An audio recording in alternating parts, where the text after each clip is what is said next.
Halo, salam jumpa untuk kita semua. Pelajaran agama Katolik kali ini akan membahas tentang sakramen imamat. Apa itu sakramen imamat dan apa-apa saja yang ada dalam sakramen imamat akan kita bahas dalam pertemuan kita kali ini.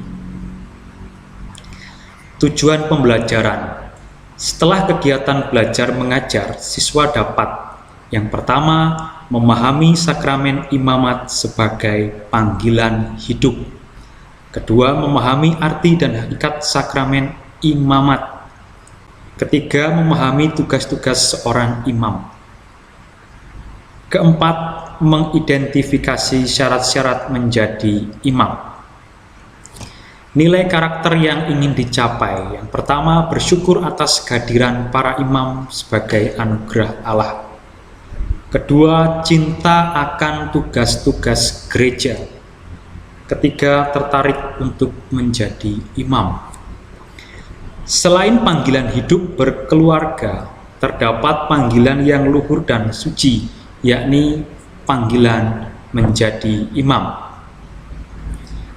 Imam diangkat menjadi pemimpin berdasarkan suatu penetapan ilahi melalui rahmat tabisan yang telah diterimanya, yakni sebagai pelayan-pelayan suci dengan meterai tak terhapuskan.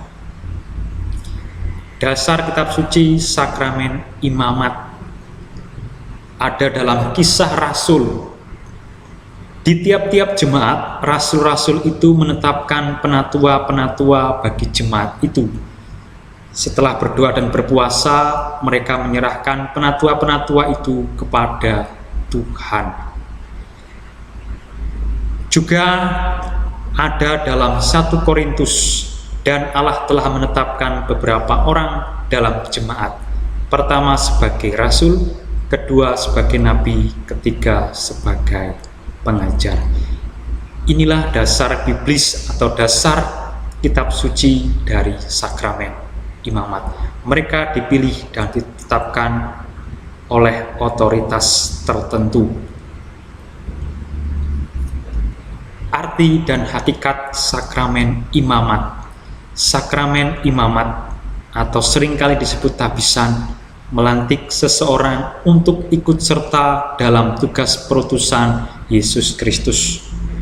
Dengan sakramen imamat, seseorang diangkat untuk menggembalakan gereja dengan sabda dan rahmat Allah. Ada dalam Lumen Gentium nomor 21. Tugas seorang imam. Pertama, tugas mengajar. Dia bertindak sebagai nabi, mewartakan, menyerukan sabda Allah. Misalnya, imam memberikan homili pada perayaan Ekaristi. Kedua, tugas menguduskan, bertindak atas nama imam. Misalnya, imam menguduskan perayaan Ekaristi, menguduskan perayaan sakramen perkawinan, atau juga menguduskan sakramen-sakramen yang lain. Ketiga, menggembalakan atau memimpin, yakni bertindak sebagai raja. Imam memimpin suatu paroki, itu juga bertindak atas kuasa sebagai raja. Terdapat 3 tugas atau 3 macam tabisan. Yang pertama, tabisan episkopat, yakni tabisan uskup. Kedua, tabisan presbiterat, yakni tabisan imam. Ketiga, tabisan diakonat, yakni tabisan diakon. Dasar hukum gereja tentang tugas imam. Menurut norma ketentuan hukum yang mampu mengemban tugas kepemimpinan yang oleh penetapan ilahi ada dalam gereja dan juga disebut kuasa yuridiksi, ialah mereka yang telah menerima tabisan suci.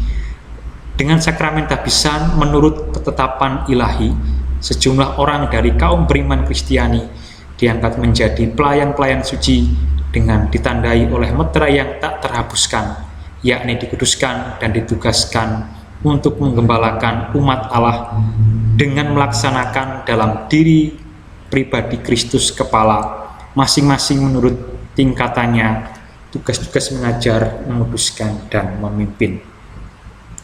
Syarat untuk menjadi imam: seorang pria yang normal, tidak boleh wanita, hanya pria.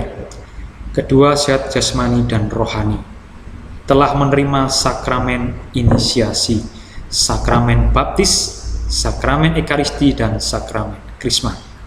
Bersedia hidup selibat, bersedia untuk tidak menikah seumur hidup dengan menjaga kaul kemurnian, menyelesaikan pendidikan filsafat dan teologi.